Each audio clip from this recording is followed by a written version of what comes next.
성경은 참 어려운 것 같습니다. 제가 7년간의 신학교 수업을 듣고 훈련을 했지만 그럼에도 아직까지 성경을 읽고 그 안에 정확한 핵심을 짚어내는 게 부끄럽지만 아직까지도 너무 어렵습니다. 왜냐하면 이 성경 시대의 사건들은 지금부터 상상조차 하기 어려운 먼 과거에, 그리고 그것도 다른 문화권에서 일어난 일이기 때문에 우리가 그 사건이 어떤 참 의미를 담고 있는지 해석한다는 것은 쉽지 않은 일입니다. 존경하는 설교학자 존 스토트 목사님이란 분이 계신데, 이 목사님께서 설교를 다리 놓는 작업이다라고 표현을 하셨습니다. 먼 과거의 일을 현대를 살아가는 성도와 연결 짓는 일이라고 설교를 보신 거죠. 그렇기 때문에 그 시대의 문화 배경 사전을 뒤지고 주석서들을 읽으며 그 시대에 그 화자가 그 청중에게 어떤 의도로 말을 했는지를 최대한 객관적으로 알아가려고 노력을 해야 합니다. 하지만 이것을 한 문장으로 정리하고 핵심을 내 것으로 만드는 일이 참 쉽지 않습니다. 이렇게 성경이 어려운 책인데 그 중에서도 오늘 본문은 제게 있어서 정말로 이해가 잘 되지 않던 본문 중에 하나였습니다. 그냥 오늘 본문만 놓고 보면은 예수님께서 나무에 대고 그냥 짜증 내신 것 같거든요. 상황을 한번 살펴보겠습니다. 예수님께서 사역의 마무리를 짓기 위해서 예루살렘으로 들어오셨습니다. 그때 많은 사람들이 자기들의 겉옷이나 아니면은 잎사귀들, 나뭇잎을, 나무 가지들을 길에 펴면서 예수님이 오실 길을 만들었습니다. 그리고는 호산나 찬송하리로다, 주의 이름으로 오시는 이여 찬송하리로다, 오는 조상 다윗의 나라여 가장 높은 곳에서 호산나라고 소리를 높여 찬양했습니다. 백성들이 예수님의 입성을 열렬히 환영을 했습니다. 제가 이 장면을 직접 본 것은 아니지만 정말로 놀라운 광경이었을 거예요. 마치 전쟁을 이긴 개선 장군을 환영하듯이 모두가 나와서 예수님을 환영했을 겁니다. 예루살렘의 사람들은 예수님을 로마의 압제에서 구원할 영웅으로 기대를 했던 것 같습니다. 예수님이 힘을 떨치셔가지고 이스라엘을 옛 다윗의 나라같이 강대국으로 만들고 주변에 있는 모든 나라를 굴복시켜서 떵떵거리면서 살게 해줄 그런 초인으로 기대를 했던 거죠. 상상을 해보시기 바래요. 우리를 외부의 통치에서 구원하고 잘 살게 해줄 영웅이 예루살렘으로 들어오고 있습니다. 누가 환호를 지르지 않을 수 있겠습니까? 2002년 월드컵 때 수많은 사람들이 밖으로 나와서 박수를 치고 환호를 하고 축제를 벌였던 그런 것들을 경험해 보셨을 겁니다. 지금 이 때가 아마도 그때와 비슷하게 예수님을 향해서 열렬히 환영을 보내며 찬양을 하며 예수님께서 오심을 기뻐하는 그런 상황이었을 거예요. 장면이 엄청난 광경이었을 겁니다. 그런데 이 기대감이 증폭되던 이때에 예수님께서는 기대와는 다른 모습을 보이십니다. 누가복음 19장 41절부터 44절을 제가 한번 읽어보겠습니다. 가까이 오사 성을 보시고 우시며 이르시되 너도 오늘 평화에 관한 일을 알았더라면 좋을 뻔하였거니와 지금 내 눈에 숨겨졌도다. 날이 이를지라 내 원수들이 토둔을 쌓고 너를 돌려 사변으로 가두고 또 너와 및 그 가운데 있는 내 자식들을 땅에 메어치며 돌 하나도 돌 위에 남기지 아니하리니 이는 내가 보살핌 받는 날을 알지 못함을 이남이니라 하시니라. 예수님께서 구약의 수많은 내용들을 성취하시면서 예루살렘으로 돌아오셨습니다. 수많은 이들이 자신이 입고 있던 옷을 벗고 나뭇잎과 가지들을 그 앞에 깔면서 예수님의 발 앞에 깔면서 극진히 예수님을 경배하고 모셨습니다. 그런데 예수님은 그 환대를 받으신 이후에 하시는 일이 바로 누가복음 19장 41절부터 44절에 나오는 이 예루살렘을 보며 눈물을 흘리시는 일이셨습니다. 이게 무슨 의미를 가지고 있는 걸까요? 아마도 예수님께서는 미리 미래를 보셨던 것 같습니다. 원수들이 백성들을 흙으로 벽을 쳐서 둘러싸 움직이도 못하게 가두고 자식들을 땅에 맺히며 돌 위에 돌 하나도 남지 않도록 모든 건물들을, 그 성전을 무너지게 만드는 멸망의 때를 미리 보셨던 거죠. 예수님을 믿지 않고 예수 그리스도의 길을 가지 않는 자들이 가게 될 그 멸망의 길이 예수님께 미리 보였던 겁니다. 도대체 어떻게 감당해야 될지 모를 정도로 큰 심판이 이 백성들에게 임할 것이 보였기 때문에 예수님께서는 예루살렘을 불쌍히 여기시면서 눈물을 흘리셨던 거죠. 왜냐하면 예수님께서는 예루살렘에 오신 가장 큰 목적이 의인을 구원하시고 악인을 심판하실 이 결정적인 한순간, 이 때를 위해서 이 곳에 오셨기 때문입니다.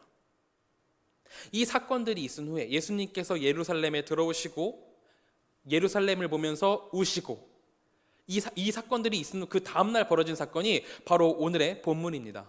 무화과 사건이죠. 예수님께서 입성을 하시고 이튿날 시장하셔서 무화과 나무로 가셨습니다. 그런데 무화과 나무에 아무런 열매가 없는 거예요. 잎은 무성하나 열매가 아무것도 없었습니다. 성경은 무화과 열매가 열릴 때가 아니었기 때문에 열매가 없었다라고 증거합니다. 당연히 철이 아니라면 열매가 열리지 않는 게 당연할 터인데도 불구하고 예수님께서는 나무를 향해 갑자기 저주를 퍼부으시죠. 이제부터 영원토록 사람이 내게서 열매를 따 먹지 못하리라 하시니. 이게 잘 이해가 되시나요?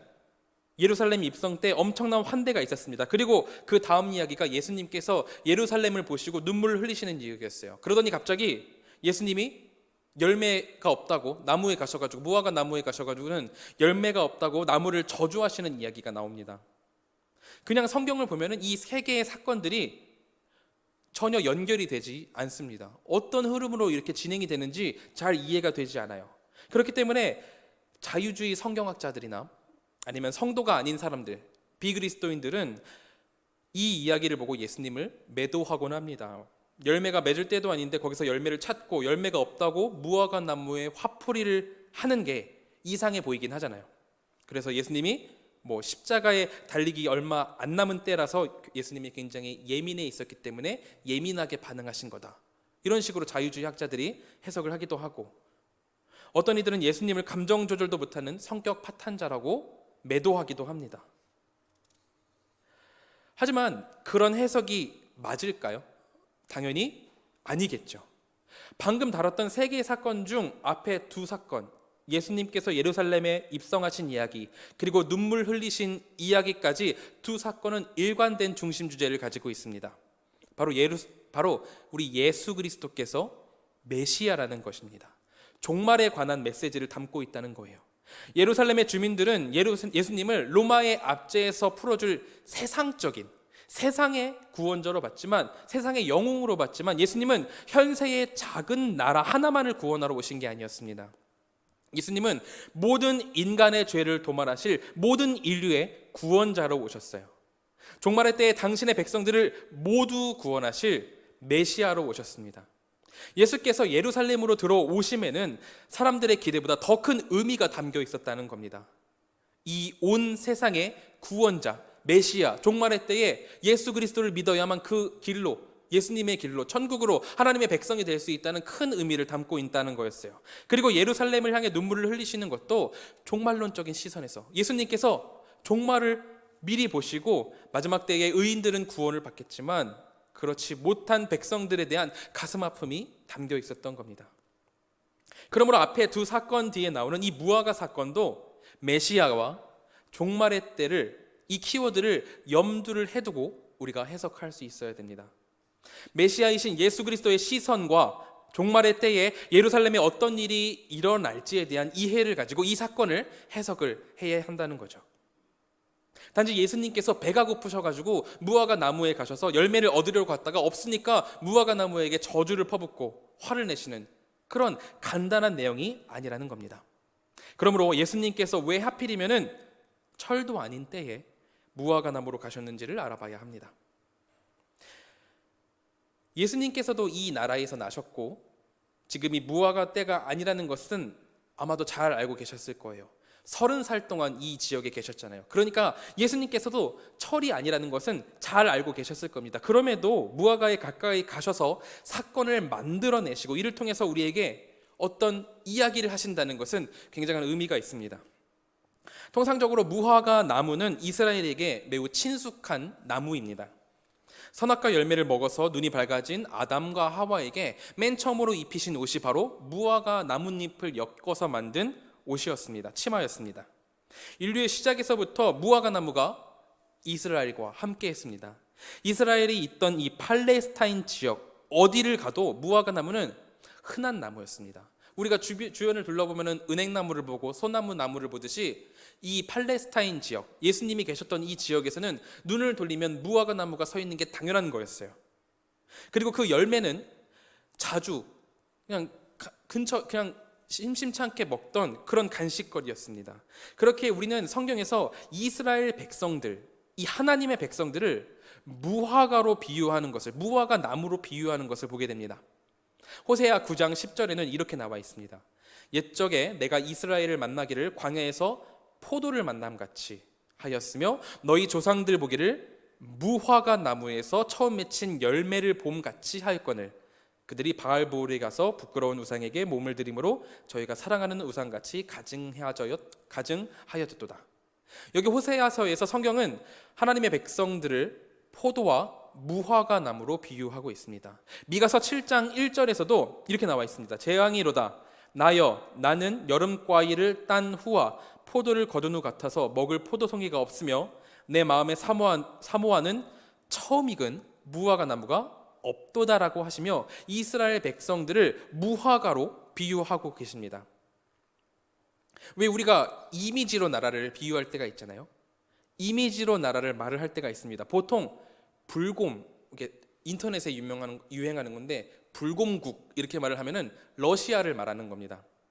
그쪽에 굉장히 겨울이고 곰들이 많아서 곰들이 막 시시콜콜하게 이 지역에 출몰하고 하기 때문에 인터넷에 뭐 이걸 보는 사람들은 불곰국 그러면은 러시아를 떠올리게 됩니다. 그리고 독수리 하면은 미국이나 옛 로마를 떠올리게 되죠. 그리고 백향목 하면은 레바논의 백향목 해가지고 레바논을 우리가 떠올리게 됩니다. 그렇게 되듯이 성경에서 흐르는 문화적 코드가 있는데 그게 무화과 나무 하면은 이스라엘을 떠올리게 한다는 거죠. 이렇게 이스라엘 백성들을 무화과 나무로 묘사하고 있기 때문에 성경에서 무화과 나무가 그 열매가 풍성히 맺혔다든지 무화과 나무의 그늘 아래에 앉았다라는 의미는 이 문장이 나오면은 이것은 하나님의 백성들의 번영, 기쁨 또는 평안을 말하는 것이 됩니다. 미가서 4장 4절을 보면 이렇게 나와 있습니다. 각 사람이 자기 포도나무 아래와 자기 무화과 나무 아래에 앉을 것이다. 그들을 두렵게 할 자가 없으리니 이는 만군의 여호와의 입이 이같이 말씀하셨습니다. 포도나무 아래와 무화과 나무 아래에 앉은 하나님의 백성들을 두렵게 할 자가 없다는 거예요.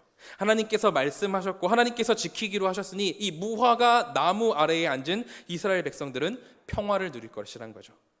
무화과 나무는 하나님 나라의 백성을 의미하고 무화과 나무의 열매의 풍성함 또는 무화과 나무 그늘 아래에 앉았다는 것은 하나님 나라의 축복, 하나님의 축복, 하나님의 평안을 의미한다는 겁니다. 그럼 이쯤 되면은 생각나는 찬양이 하나 있습니다. 옛날부터 주일학교 학생들이 부르던 유명한 찬양이죠. 아마 다 들어보셨을 텐데 무화과 나뭇잎이 마르고 포도 열매가 없으며 하는 이 주일학교 찬양이 있습니다. 이것은 하박국 3장 17절을 따와 만든 찬양인데요. 이 곡을 누가 작곡을 했는지 그건 잘 모르겠지만 사실 하박국 3장 17절은 아주 처절하고 슬픈 내용입니다. 나라를 잃고 나라가 무너지는 내용이에요. 이런 가슴 아픈 구절에 이렇게 밝은 곡을 붙인 게 굉장히 아이러니한데요. 어쨌든 하박국 3장 17절은 무화과 나무의 잎이 마르고 포도의 열매가 없을 것이라고 예언을 합니다. 우리가 앞서 봤듯이 무화과 나무가 이스라엘 백성이고 무화과 열매의 풍성함과 그 그늘이 이스라엘의 번영과 평안을 말하는 거라면은 무화과 나무의 마름은 무엇을 의미하는 걸까요? 그것은 바로 언약 파기를 의미하는 것입니다. 구약 성경들을 찬찬히 살펴보면은 이스라엘 백성들이 하나님의 명령을 순종하지 않고 우상들을 섬기고 정의를 돌보지 않았을 때, 그러니까 언약 백성들이 하나님의 언약을 지키지 않았을 때 하나님은 그 상황을 무화과 나무에 빗대어 묘사를 하십니다. 예레미야 8장 13절입니다. 제가 한번 읽어보겠습니다. 여호와의 말씀이니라 내가 그들을 진멸하리니 포도나무에 포도가 없을 것이며 무화과 나무에 무화과가 없을 것이며 그 잎사귀가 마를 것이라 내가 그들에게 준 것이 없어지리라 하셨나니. 여기서 보면은 아까 하박국서와 같이 무화과 열매가 없을 것이고 그 잎사귀가 마를 것이라고 이야기를 합니다. 이 부분이 하나님께서 종교 지도자들을 향해서 분노를 발하시는 내용입니다. 하나님께서 종교 지도자들에게 백성들을 맡겼고, 그러면 하나님의 백성들을 하나님의 길로, 하나님의 언약으로 이 지도자들이 백성들을 이끌었어야 했는데, 인도했어야 되는데, 지도자라고 하는 자들이, 하나님께 이 약속을 먼저 받은 자들이 하나님의 말씀에서 떠나 행동하고 거짓을 행하고 백성들의 상처를 가볍게 여기니까 지도자들이 하나님의 언약을 불이행했다는 큰 죄를 저질렀다고 하나님께서 일갈하시면서 무화과 나무의 열매가 없고 잎이 마를 것이다라고 비유를 하고 계신 겁니다. 결국 지금까지의 이야기를 통해서 정리를 해보자면은 무화과 나무의 마름이라는 이 사건은 구약 성경에서 쭉 이어오기를 언약의 불이행, 언약 백성들이 언약을 지키지 않음, 하나님의 백성이 하나님께서 멀어짐을 의미한다는 겁니다. 그러므로 오늘 본문에서 예수님께서 예루살렘에 입성을 하시고 그 이튿날 무화과 나무에 가셔서 그 열매를 찾으셨다는 이야기는 이스라엘 백성들, 하나님의 백성들의 현 주소에 대한 의미를 담고 있는 것입니다. 하나님께서 구약 시대 내내 내가 너희를 만들고 선택한 하나님이다. 그러므로 너희가 내 말을 듣고 나의 길로 행하면 너희를 나의 백성이 되고 영원한 생명으로 인도할 것이다 라고 꾸준히 말씀을 하셨습니다. 구약 39권 모든 책이 이 내용을 담고 있어요. 이 내용에 대해서 하나님께서 이 언약만 지키면 너희들을 하나님의 백성되게 천국으로 인도할 것이다 라고 계속해서 반복하면서 이야기를 하셨어요. 39권 내내 이 이야기를 하고 계십니다. 그런데 무화과 나무에 하나님께서 물을 주시고 열심히 키우셨는데 열매가 없더라는 거예요. 예수님이 원하시는 때에 무화과 나무에 가셔서 열매를 구하셨는데 오늘 본문의 무화과에 아무런 열매가 없듯이 지금 이스라엘에 아무런 열매가 없더라는 겁니다. 예수 그리스도께서 예루살렘에 도착하시고 이제 십자가의 때가 얼마 남지 않았는데 인류 최대의 역사가 일어날 그 때가 시간이 얼마 남지 않았는데 그때까지도 이 유대 백성들이 정신 차리지 못하고 열매 맺지 못하는 이 현주소가 이렇다라고 예수님께서 무화과 나무를 빗대어서 지금 우리에게 이야기를 하고 계신 겁니다. 그리고 이제 이스라엘은 예수님의 저주가 말을 하듯이 이제부터 영원토록 내게서 열매를 따먹지 못하리라. 하나님의 선택받은 백성으로서 그 기능을 잃고 아무런 기대를 할 수 없는 그런 민족이 될 거라는 저주의 예언이 이곳에 담긴 겁니다. 이 이야기가 끝나고 성전 청소에 대한 예수님께서 성전 청소하시는 내용이 지나고 그 다음 날이 되어서 다시 이 무화과 나무에 대한 코멘트가 나옵니다. 이야기가 나옵니다. 다음날 예수님은 다시 이 무화과 나무에 대해서 언급을 하시는데요. 본문 20절부터 23절입니다. 우리 함께 읽어볼까요? 20절부터 23절입니다. 그들이 아침에 지나갈 때에 무화과 나무가 뿌리째 마른 것을 보고 베드로가 생각이 나서 여짜오되 랍비여 보소서 저주하신 무화과 나무가 말랐나이다. 예수께서 그들에게 대답하여 이르시되 하나님을 믿으라. 내가 진실로 너희에게 이르노니 누구든지 이 산더러 들리어 바다에 던져지라 하며 그 말하는 것이 이루어질 줄 믿고 마음에 의심하지 아니하면 그대로 되리라. 그 다음날 아침 같은 자리를 지나면서 베드로가 예수님께 물었습니다. 스승님, 어제 스승님께서 저주하셨던 무화과 나무가 말라버렸습니다. 이게 어찌된 일입니까? 그러자 예수님께서 이렇게 대답을 하시는 거예요. 내가 진실로 너희에게 이르노니 누구든지 이 산더러 들리어 바다에 던져지라 하며 그 말하는 것이 이루어질 줄 믿고 마음에 의심하지 않으면 그렇게 그대로 되리라. 이 흐름이 이해가 되시나요? 이 구절 또한 우리가 그냥 보면은 너무 뜬금이 없는 그런 대답처럼 느껴집니다. 스승님, 나무가 말랐습니다. 그랬더니 예수님께서 누구든지 이 산더러 들리어 바다에 던져지라 하며 의심하지 아니하면은 그렇게 될 거다. 이렇게 대답을 하셨다는 거예요. 질문과 대답에 아무런 연결점이 없어 보여요. 물론 이 구절 안에는 이 구절만 딱 떼어놓고 보자면은 하나님을 믿고 신뢰하면 능력의 하나님께서 산을 던져서 바다로 가는 불가능한 일도 가능케 하신다라는 그런 믿음에 관한 의미도 담겨 있습니다. 놀라우신 하나님의 능력에 대한 그런 내용도 담겨 있어요.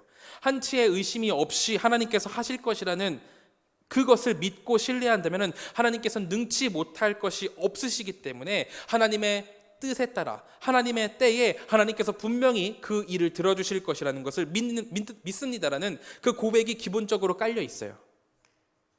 저도 신학을 하기 전에 이 구절을 기억하며 기도한 내용이 한 2번 정도 있습니다. 지금 생각나는 기억이 2번 정도 있는데요. 첫 번째는 초등학생 때 어렸을 때 이 구절의 내용이 너무 신기했던 거예요. 주일학교에서 들었는데 너무 신기해가지고 나도 산을 옮길 수 있지 않을까 하는 생각에 하나님, 저는 의심하지 않습니다. 하나님께서 진짜 산을 옮기실 수 있을 것을 100% 믿습니다 하면서 어린 마음에 동네 뒷산을 보면서 기도하다가 상처받았던, 산에 옮겨지지 않아서 상처받았던 기억이 있고, 2번째는 군대에서 왜 이렇게 군대에서는 땅을 파고 다시 땅을 묻고 이런 일들이 많은지 한여름에 무더움에 지쳐서 하나님, 저 흙무더기를 옮겨주시옵소서라고 기도했던 기억이 있습니다. 하나님께서는 분명히 산을 옮기실 수 있는 능력이 있으신 분입니다.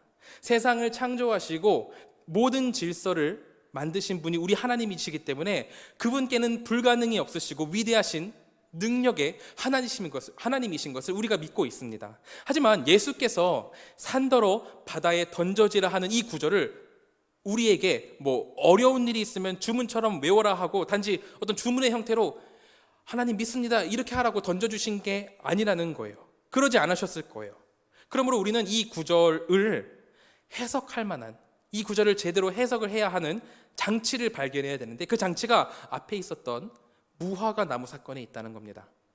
이 구절 또한 앞에 무화과 나무 사건이 그 시대 상황에서 이해할 수 있는 어떤 비유가 함축되어 있었던 것처럼 예수님의 이 대답, 20절부터 23절에 나오는 예수님의 이 대답도 시대의 비유를 찾아보고 그 시대에 맞게 우리가 이해할 수 있어야 한다는 거죠.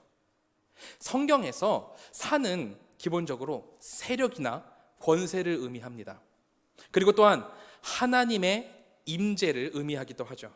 모세가 율법을 받을 때도 어디에 올라갔냐면 산에 올라가서 받았습니다.